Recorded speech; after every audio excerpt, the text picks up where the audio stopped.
کیا آپ جانتے ہیں کہ ایک دور میں نیل ندی تب تک نہیں بہتی تھی جب تک اس میں ایک حسین لڑکی کو زندہ پھینک نہ دیا جاتا تھا۔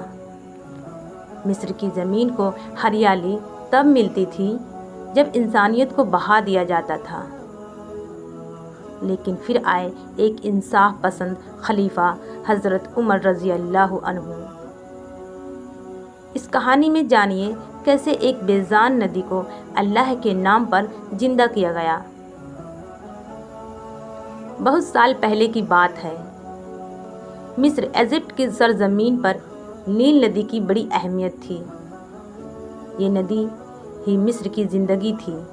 پانی، کھیتی، ہریالی، ہر قسم کی ترقی اسی پر منحصر تھی۔ لیکن اس نعمت کے ساتھ ایک دل دہلا دینے والی رسم جڑی تھی۔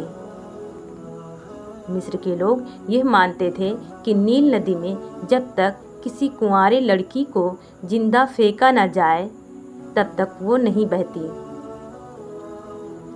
وہ کہتے تھے کہ نیل ندی کی دیوی ناراض ہو جاتی ہے اور اسے منانے کے لیے ایک حسین لڑکی کو قربان کرنا ضروری ہے۔ ہر سال ایک 14-15 سال کی خوبصورت بے گناہ لڑکی کو شادیوں کی طرح سجایا جاتا، جیسے کوئی دلہن ہو، پھر اسے نیل ندی میں زندہ پھینک دیا جاتا تھا اور لوگ تالی بجاتے، ناچتے، سمجھتے کہ اب برکت آ جائے گی۔ یہ وہ دور تھا جب جہالت اپنی حدیں پار کر چکی تھی۔ انسان کا دل پتھر سے بھی سخت ہو چکا تھا۔ جب مصر فتح ہوا اور اسلام وہاں پہنچا تو وہاں کے لوگ اس نئی تہذیب سے واقف ہونے لگے۔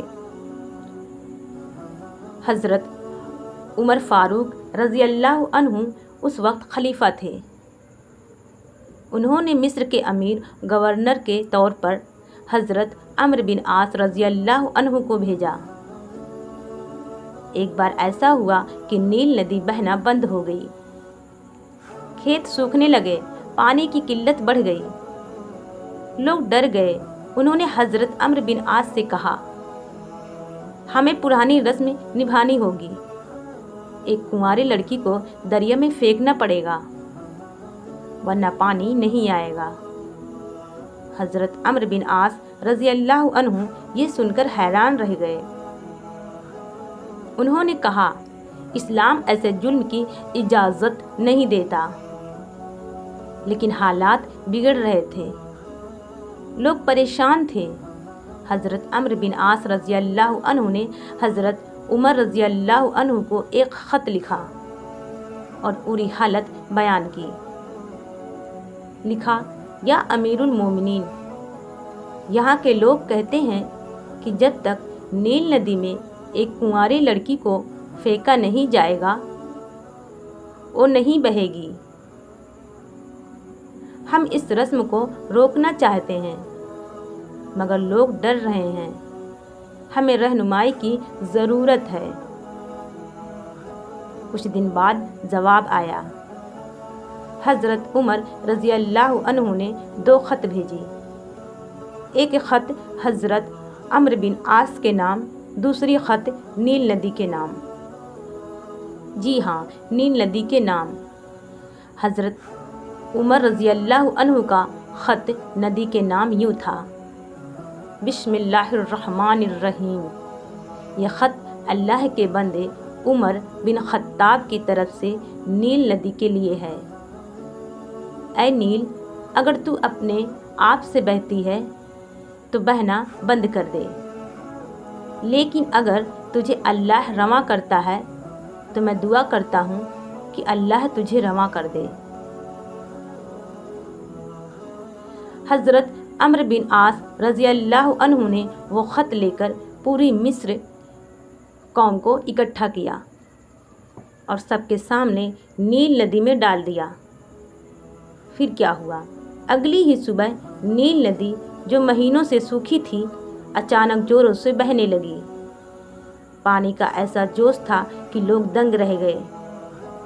کھیتوں میں پانی بھر گیا، ہر طرف ہریالی لوٹ آئی، مگر اس بار کسی معصوم کی جان نہیں لی گئی تھی، بلکہ صرف اللہ کا نام لیا گیا تھا۔ اسلام کا پیغام۔ اس واقعے نے مصر کی عوام پر گہرا اثر ڈالا۔ انہوں نے دیکھا کہ اللہ کی طاقت سب سے اوپر ہے، انسانی قربانی کی کوئی ضرورت نہیں، جہالت اور خرافات کی اسلام میں کوئی جگہ نہیں۔ اس قوم نے پہلی بار انسانیت کو زندہ ہوتے دیکھا۔ اس کہانی سے ہمیں کئی اہم باتیں سیکھنے کو ملتی ہیں۔ اللہ ہی اصل قدرت والا ہے۔ نیل جیسی بڑی ندی بھی اسی کے حکم سے بہتی ہے۔ جاہل رسموں کا خاتمہ ضروری ہے، چاہے وہ صدیوں سے چلتی آ رہی ہو۔ ایک سچا رہنما وہی ہے جو انسانیت کو بچائے رکھے، جیسے حضرت عمر رضی اللہ عنہ نے کیا۔ دعا اور توکل ہی اصلی طاقت ہے، نہ کہ کسی کو زندہ دفن کرنا۔ حضرت عمر رضی اللہ عنہ کے انصاف اور توحید کی یہ مثال آج بھی ہمارے لیے ایک روشنی ہے۔ جب ہم کسی بھی مصیبت میں پھنسے ہوں، کسی کالے اندھیرے میں ہوں، یاد رکھو اللہ کی رحمت اور اس کے نام سے بڑا کوئی سہارا نہیں۔ ماشاء اللہ۔